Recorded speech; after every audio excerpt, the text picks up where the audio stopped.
Story number 1. If you drive a refrigerated rig long enough up near the Canadian border, you get used to the isolation. The northern stretches of Interstate 29 in North Dakota get so quiet after midnight that you start to feel like the last person alive on Earth. It was mid-January, right in the dead of winter, and a massive whiteout blizzard was rolling in fast from the west. The wind was hitting the side of my trailer in massive, violent gusts, throwing blankets of powdery snow across the asphalt until the highway lines disappeared completely. I was hauling 38,000 pounds of high-end frozen seafood, mostly king crab and imported salmon, headed for a high-end distribution hub in Winnipeg. The cargo was locked down tight under a heavy steel security seal, and my reefer unit was humming perfectly behind the cab, keeping the internal trailer temperature at a rock-solid -10 degrees. By 2 a.m. the visibility dropped to less than 10 feet. Driving was becoming suicide. I knew there was an old, unlit historical marker pullout about 5 miles ahead, just a wide asphalt loop cut into the pine trees, completely cut off from any gas stations or streetlights. It wasn't an official truck stop, but I needed to park the rig before I went off the road. I rolled the semi into the pitch-black loop, the heavy tires crunching deeply through 5 inches of fresh, unplowed snow. I cut the main headlights, leaving only the amber marker lights glowing faintly in the swirling storm, and let the engine idle so the heater could keep the cab warm. The silence outside the truck was absolute, broken only by the steady mechanical thrum of the refrigeration unit on the front of my trailer. I pulled my jacket tight around my shoulders, rubbed my eyes, and leaned my head back against the seat, waiting for the worst of the storm to pass. That's when the reefer unit's status light on my driver's side mirror blinked from its steady green to a bright, pulsing crimson. A red light meant a critical system malfunction. If the temperature started to rise, 38,000 pounds of seafood would spoil before sunrise. I grabbed my heavy Maglite flashlight from the door pocket, took a deep breath of the freezing air, and stepped out of the warm cab directly into the stinging sub-zero wind. I walked along the driver's side of the trailer, shielding my eyes from the biting snow, and checked the digital diagnostic screen on the front of the reefer box. The screen was flashing an error code. Airflow obstruction, rear doors compromised. That made absolutely no sense. The rear doors were locked from the outside with a thick steel padlock and a numbered security wire. Shining my flashlight beam down the long silver side of the trailer, I made my way toward the back of the rig.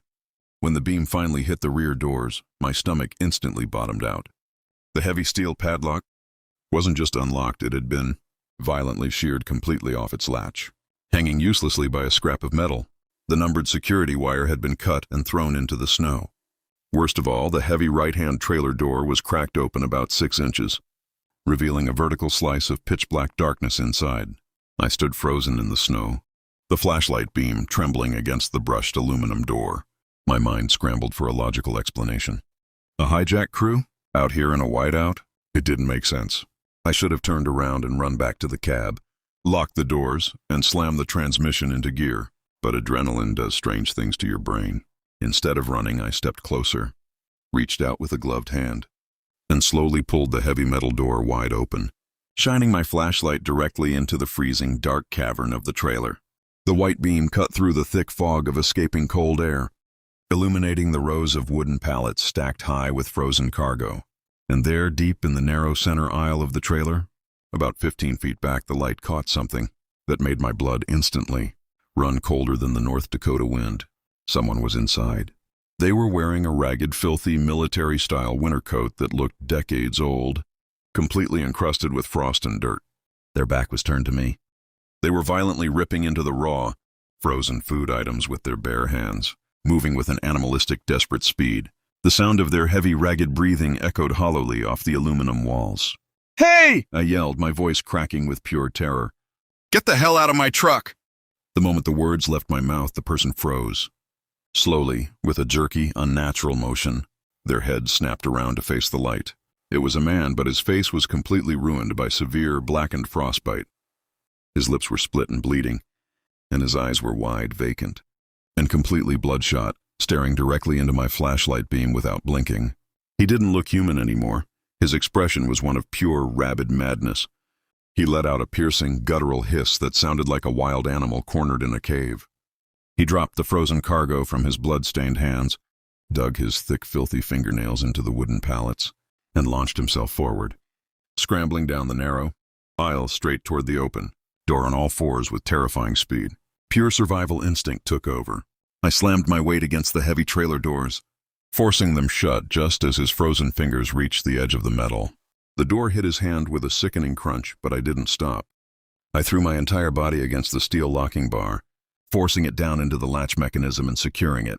The second the bar dropped, the man began throwing himself against the inside of the doors with unbelievable violence. The heavy steel panels bulged outward with every massive thud, and he began screaming, a raw, unhinged screech that sounded completely demonic. I scrambled off the bumper, falling backwards into the deep snow, and sprinted for the cab as fast as my legs could carry me. I jumped into the driver's seat, slammed the door, and locked it just as I heard something heavy drag across the top roof of my trailer. I slammed the transmission into gear and stomped the gas pedal. The semi groaned, the tires spinning furiously in the deep snowbank before finding traction on the frozen gravel below. The rig launched forward, tearing out of the historical loop and back onto the empty, ice-covered interstate. Through the rearview mirror, in the faint amber glow of my marker lights, I watched a dark silhouette tumble off the very top of my trailer box, landing heavily in the snowbank behind me.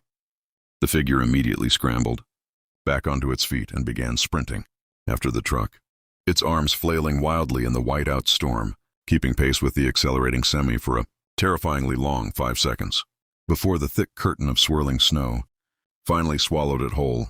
I didn't slow down until I hit the Canadian border crossing 30 miles away. I pulled right up to the customs booth, my hands shaking so violently I could barely roll down the window. The border agents took one look at my pale face and the smashed, bloody seal on my rear trailer doors and immediately called the Royal Canadian Mounted Police. When the authorities opened the back of the trailer to inspect the cargo, they found the interior completely covered in frozen blood and frost. But they also found something else, a small, makeshift nest hidden deep between the rear pallets made of frozen rags, stolen blankets, and a rusted set of military dog tags belonging to a local man who had gone missing in the North Dakota woods during a blizzard 3 winters ago. The police told me that no one could survive 3 years in those woods in sub-zero temperatures. They think he had been living like an animal, migrating between empty cabins, but I know what I saw in those bloodshot eyes. That thing wasn't just trying to survive. It was hunting. To this day, I never pull over in unlit wayside loops. And I never drive through a northern blizzard without checking the heavy steel locks on my cargo doors twice, because I know that out there in the whiteout, the cold isn't the only thing trying to get inside. Story number 2. When you're a woman driving long-haul freight solo, your primary instinct is hypervigilance. You learn to map out every truck stop by its lighting. You never leave your cab at night without checking your blind spots, and you keep your business entirely to yourself on the CB radio. You establish ironclad boundaries to keep the outside world out. But 6 months ago, on a desolate midnight run through the swampy lowlands of southern Georgia, I learned that sometimes the outside world doesn't need to break your boundaries. Sometimes they already have the keys to everything you're trying to protect. It was exactly 1:15 a.m. I was hauling a high-security, temperature-sensitive payload of specialized oncology medicines and infant vaccines valued at over $2 million. The cargo required a strict cold chain, meaning if my trailer's refrigeration unit fluctuated by even 3 degrees, the entire shipment would be rendered completely useless. Because of the high value, the logistics company had me on a strict no-stop protocol for the final 300 miles. I was exhausted, fueling my focus with cold black coffee, just trying to make it to the secure distribution center in Savannah. Then the dashboard display flashed a bright amber warning light. My tire pressure monitoring system showed an immediate, catastrophic pressure drop in the inner rear dual tires of the trailer. The vibration through the steering wheel was undeniable. I had run over something, and the tire was rapidly tearing itself to pieces. Driving on a blown tire with 80,000 pounds of medical cargo would rip the brake lines right out of the axle. I had no choice. I slowed the rig down, pulling off onto a wide, pitch-black emergency gravel turnout surrounded by towering, moss-draped cypress trees. The silence of the swamp was instant and heavy, broken only by the distant, rhythmic ticking of my hazard lights. I kept the engine running to power the reefer, unit and grabbed my heavy iron tire thumper from beside the driver's seat. Stepping out into the thick, humid night air, the smell of sulfur and stagnant water hit my lungs. I walked down the passenger side of the trailer, aiming my flashlight at the rear axles. Sure enough, the inner tire was completely shredded, wrapped around the rim like a twisted black snake. I pulled out my company phone to log the mechanical failure and call for emergency road service. But before I could even open the app, a sleek, blacked-out pickup truck pulled into the turnout, cutting its headlights completely. It glided to a halt just 10 feet in front of my cab, completely blocking me in. The man smiled slightly, pulling out a tablet. "We don't want your cash, Sarah, and we know all about the Qualcomm satellite tracker on your roof. In exactly 4 minutes, our technician is going to broadcast a clone signal that tells your dispatcher you're traveling at 65 miles an hour on Interstate 95. But right now, you're going to unlock the rear padlock on this trailer." "You're crazy," I spat, tightening my grip on the iron bar. "The second that lock is cut, an automated silent alarm triggers at the state police headquarters. You'll never clear the county." The man didn't flinch. He slowly turned the tablet screen toward me. On the screen was a live, high-definition video feed. It was a brightly lit kitchen. Sitting at the table was my 61-year-old mother, calmly drinking tea and reading a book, completely oblivious to the world. But the camera wasn't stationary. It was panning slowly from the hallway, moving closer and closer to her back. And in the lower corner of the video frame, the edge of a black-gloved hand was visible, holding a quiet, heavy semi-automatic pistol. "Your mother's house in Kalibo has beautiful windows," the man whispered, his eyes locking onto mine with an icy, dead stare. "But the locks on the backsliding door are incredibly outdated. Marcus has been inside for about 20 minutes now. He says she makes excellent ginger tea." My knees felt like they were going to buckle. The air left my lungs completely. This wasn't a random hijacking. They had targeted me weeks in advance. They had mapped my family, my route, and my specific payload. "What do you want?" I choked out, tears of absolute terror finally stinging my eyes. The man tapped the tablet screen, switching the display to a live digital readout of my truck's internal refrigeration metrics. "We don't want the medicine, Sarah. We want it destroyed. You're going to reach into your cab, and you're going to turn the reefer thermostat up to 90 degrees. Then you're going to drive this rig to the Savannah distribution center exactly on schedule. If the temperature log shows a manual shutdown, Marcus pulls the trigger. If you call the police, Marcus pulls the trigger. But if you deliver a warm, ruined batch of vaccines, your mother wakes up tomorrow morning completely safe." They were destroying life-saving medicine for thousands of patients, likely for a corporate insurance scam or a rival pharmaceutical market play, and they were using my hands to do it. I didn't hesitate. With my hands shaking so violently I could barely move, I climbed up into my cab, bypassed the company security override using my personal driver PIN, and cranked the cargo temperature to maximum heat. The distant hum of the refrigeration engine immediately groaned, shifting its cycle to pump hot air directly into the medicine crates. The man watched me from the gravel, nodding approvingly. He slid the tablet back into his coat. "Good girl, Sarah. We'll be watching your speed. Don't make any sudden detours." They climbed back into their pickup, backed out of the turnout, and melted into the midnight fog of the highway, leaving me entirely alone in the dark cab with a ruined multi-million-dollar payload.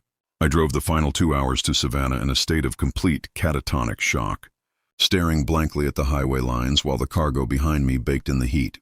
The moment I backed into the loading dock at the distribution center, the facility's automated systems flagged the ruined temperature log, and corporate security immediately detained me in a back office.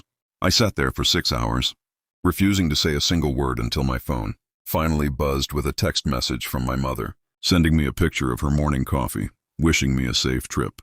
Only then did I break down, sobbing uncontrollably in front of the logistics managers. I told the FBI everything, but the cloned GPS signal and the burner video stream left absolutely zero digital footprints. The men were never found. The insurance company settled the claim, and because my PIN was used to manually alter the temperature, my company quietly fired me to avoid a public scandal. I don't drive over the road anymore. I took a low-paying desk job, and I moved my mother out of that house the very next week.